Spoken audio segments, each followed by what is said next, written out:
ગુજરાત વિધાનસભામાં ગુરુવારે નાણામંત્રીએ રજૂ કરેલા બજેટમાં દાહોદમાં ગ્રીનફિલ્ડ એરપોર્ટની જાહેરાત કરી હતી। જોકે આ એરપોર્ટ જિલ્લાના કયા વિસ્તારમાં બનશે તે પાછળ હવે રહસ્ય સર્જાયેલું છે। ઝાલોદ તાલુકામાં એરપોર્ટ માટે સર્વે કરાતા ખેડૂતોના ઉગ્ર વિરોધના કારણે 3 માસથી કામગીરી પડતી મુકાઈ હતી। જોકે રાજ્ય સરકાર દ્વારા સાઇટ ક્લિયરન્સ માટેની દરખાસ્ત બાદ જ એરપોર્ટ માટેનો માર્ગ મોકળો બને તેમ છે। ત્યારે આ એરપોર્ટ સૂચિત જગ્યાએ જ બનશે કે સ્થળ બદલાશે તે પાછળ હવે રહસ્ય સર્જાઈ રહ્યું છે। દાહોદ જિલ્લાના ઝાલોદ તાલુકામાં ડોમેસ્ટિક એરપોર્ટ બનાવવા માટે ભૌગોલિક પરિસ્થિતિ જાણવા માટે 3 માસ પહેલા સર્વે કરવા માટે નકશો તૈયાર કરી દેવામાં આવ્યો હતો। ત્યારે આ બાબતનો નેશનલ હાઈવે 56 ને અડીને આવેલા 4 ગામ એટલે કે ટાડાગોળા, શારદા, ગુલતોરા અને છાયણમાં ખેડૂતોએ ભારે વિરોધ કર્યો હતો। આદિવાસી સમાજના લોકોએ ભારે વિરોધ કર્યો હતો। ટાડાગોળા ગામમાં રનવેનો પોઈન્ટ પણ મૂકી દેવાતા લોકોએ તેને પણ તોડી નાખ્યો હતો। એરપોર્ટ બનશે તો 4 ગામના 40,000 લોકોને અસરની દહેશત વ્યક્ત કરવામાં આવી હતી। આ મામલે કલેક્ટરે પણ મેદાને આવીને જંગલની જમીનનો જ ઉપયોગ કરાશે તેવી સમજ આપવી પડી હતી। છેલ્લા 3 માસથી આ મામલો શાંત હતો। ત્યારે ગુરુવારે બજેટમાં દાહોદને ગ્રીન બેલ્ટ એરપોર્ટની ભેટ અપાઈ છે, પરંતુ અહીં એરપોર્ટ બનાવવાની ચળવળના ભાગરૂપે અગાઉ એરપોર્ટ ઓથોરિટીની ટીમ દ્વારા નકશા તૈયાર કરી દેવામાં આવ્યા હતા।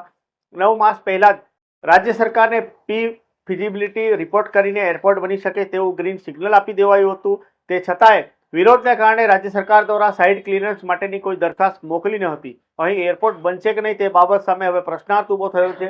ત્યારે ગુરુવારના રોજ સરકારે બજેટમાં એરપોર્ટની જાહેરાત કરી છે, પરંતુ રાજ્ય સરકાર સાઇટ ક્લિયરન્સ માટેની દરખાસ્ત મોકલશે તો જ એરપોર્ટનો માર્ગ મોકળો થશે। ત્યારે આ એરપોર્ટ ઝાલોદ તાલુકાના જ બનાવવામાં આવશે કે અન્ય કોઈ સ્થળે લઈ જવામાં આવશે તે પાછળ હાલ રહસ્ય સર્જાઈ રહ્યું છે। જોકે ઝાલોદ પંથકમાં જ એરપોર્ટની જાહેર કરાશે તો સરકારને ફરીથી ખેડૂતોના રોષનો ભોગ બનવું પડે તેમ છે। જો સ્થળ બદલાશે તો તમામ પ્રક્રિયા નવેસરથી કરવામાં લાંબો સમય વ્યતીત થતા દાહોદમાં એરપોર્ટ ઘોષણા માત્ર જાહેરાત સાબિત થઈને રહી જશે। હવે રાજ્ય સરકાર ઝાલોદ તાલુકા માટેની સાઇટ ક્લિયરન્સની દરખાસ્ત કરશે કે સ્થળ બદલશે તે આવનાર સમય બતાવશે, પરંતુ એરપોર્ટ બનાવવા માટે સરકાર દ્વારા જે પદ્ધતિ અનુસરવામાં આવે છે તેમાં દેશમાં નવા ગ્રીનફિલ્ડ એરપોર્ટના વિકાસ માટે ગ્રીનફિલ્ડ એરપોર્ટ GFA નીતિ 2008 ઘડવામાં આવી છે। નીતિ મુજબ જો રાજ્ય સરકાર સહિત કોઈપણ ડેવલપ એરપોર્ટ વિકસાવવા ઈચ્છતું હોય તો તેમને યોગ્ય સ્થળની ઓળખ કરવી અને એરપોર્ટ નિર્માણ માટે હાથ ધરાયેલી ફિઝિબિલિટી અભ્યાસ કરવો પડે છે।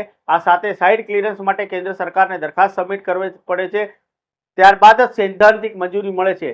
ત્યારે દાહોદ જિલ્લાના ઝાલોદ તાલુકામાં એરપોર્ટ બનવા માટે ગુજરાત સરકારની વિનંતી પર AAIની ટેકનિકલ ટીમે પૂર્વ સંભાવ્યતા અભ્યાસ કરવા માટે સૂચિત સ્થળની મુલાકાત લીધી હતી અને અભ્યાસ ધર્યા પછી સૂચિત સ્થળ દાહોદ જિલ્લામાં એરપોર્ટના વિકાસ માટે ટેકનિકલ રીતે શક્ય હોવાનું જણાયું હતું। 22/7/2024ના રોજ રાજ્ય સરકારને ફિઝિબિલિટી રિપોર્ટ મોકલવામાં આવ્યો હતો। જોકે દાહોદ જિલ્લામાં એરપોર્ટ માટે રાજ્ય સરકારે સાઇટ ક્લિયરન્સ માટેની કોઈ દરખાસ્ત ન કરી હતી।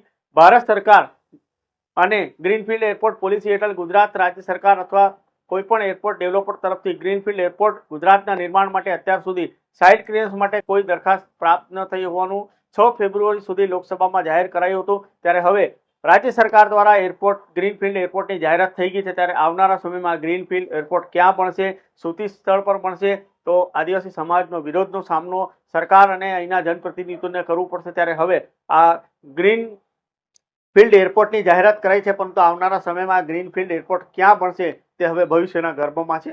વિડીયોને લઈને તમે કોમેન્ટ બોક્સમાં જણાવી શકો છો। ચેનલ પર નવા હો તો સબસ્ક્રાઇબ કરવાનું ન ભૂલતા। ધન્યવાદ।